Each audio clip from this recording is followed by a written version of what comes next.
Hello and welcome to your English news broadcast live from on ERi-TV. It's exactly 10:30 p.m. on Eritrea's local time from our headquarters, reporting to you live with your domestic and international news in brief.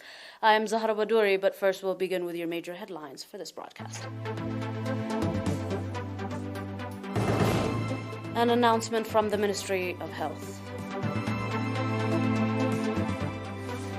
Financial contribution by Diaspora nationals.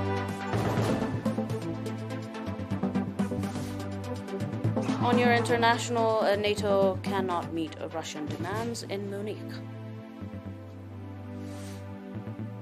Mali says neutralized 57 terrorists after telling France troops to leave and more. Welcome to your domestic in brief.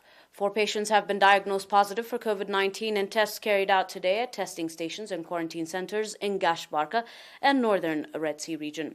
Out of these, 2 patients are from testing stations in Barantu, Diaspora region. 2 patients are from quarantine centers in Nakfa, northern Red Sea region.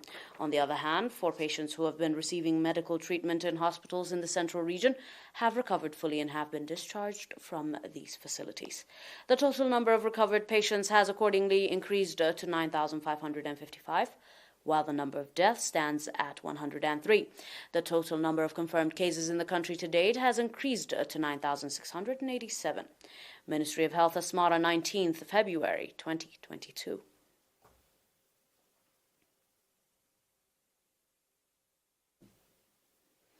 Eritrean nationals in various Scandinavian cities contributed over 2,225,000 koroner in support of the activities of the Eritrean communities.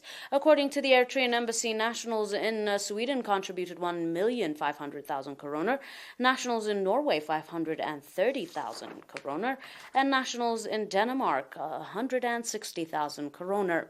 The nationals also expressed conviction to strengthen organizational capacity and unity as well as participation in the national affairs.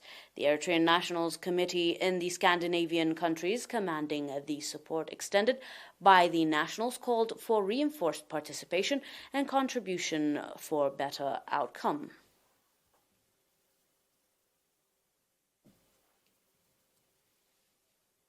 Stay tuned for your international news after this short interval.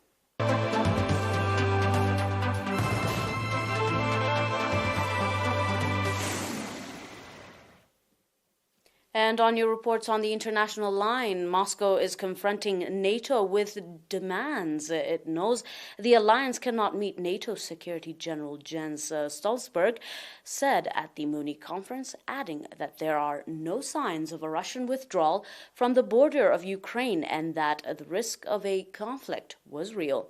The leaders of the eastern Ukrainian breakaway regions of Donetsk and Luhansk have declared a full military mobilization move that comes aimed at spiking in the violence in the war-torn region that the West fears could be used as a pretext for an invasion by Russia.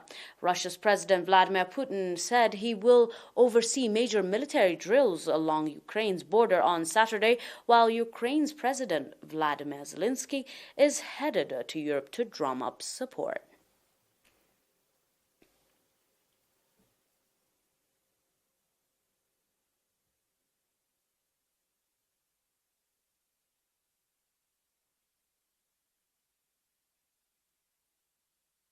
In a statement, the army said columns of militants on motorbikes had pinned down one of its units, but the army, backed by the Air Force, killed 57 of them in the tri-border area near Burkina Faso. 8 Malian soldiers were also killed, 14 others injured, and 4 are missing in the clash, which included the Air Force strike, a terrorist base in quotation, as they added. Mali, Burkina Faso, and Niger are struggling to contain armed militants linked to Al-Qaeda and Daesh that control swaths of territory in the porous border area of the West African Sahel that is larger than the size of the country, Germany. The blow to the terrorist came as Mali on Friday asked France to withdraw troops from its territory without a delay, calling it into question Paris' plan for for a 4 to 6 month departure. Mali has also asked the small European Takuba group of special forces, which was created in the year 2020, to rapidly depart from the impoverished country. President Emmanuel Macron responded with a statement claiming that he would not compromise the safety of French soldiers and the withdrawal will take place in orderly fashion. Paris had declared on Thursday that it would withdraw thousands of troops from Mali due to a breakdown in relations with the country a decade after launching a war without the initial approval of the United Nations or the French Parliament. The decision applies to both the 2,400 French troops in Mali, where France first deployed in 2013, and a European forces of several hundred soldiers that was created in the year 2020. On your final report, the Nigerian Federal Road Safety Corps confirmed that the accident happened around 5 a.m. on Friday, February 18th, 2022, before the Ezra Bridge.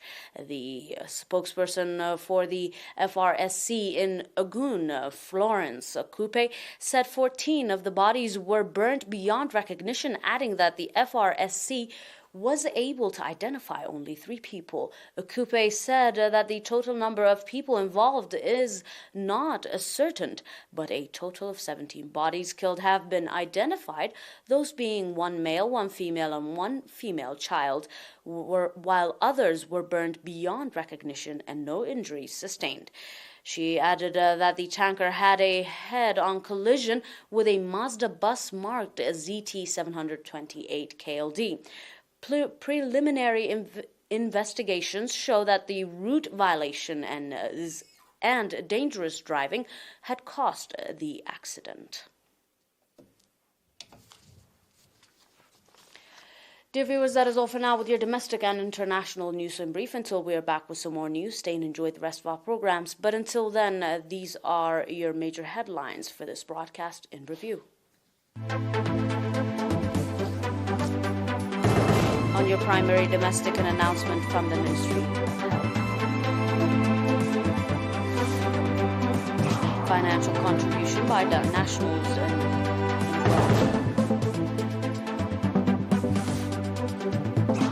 in Munich, NATO cannot meet Russian demands as NATO reports. Mali says neutralized 57 terrorists after telling French troops to leave. In Nigeria, 17 people burned to death. That is all for now. Have a nice one.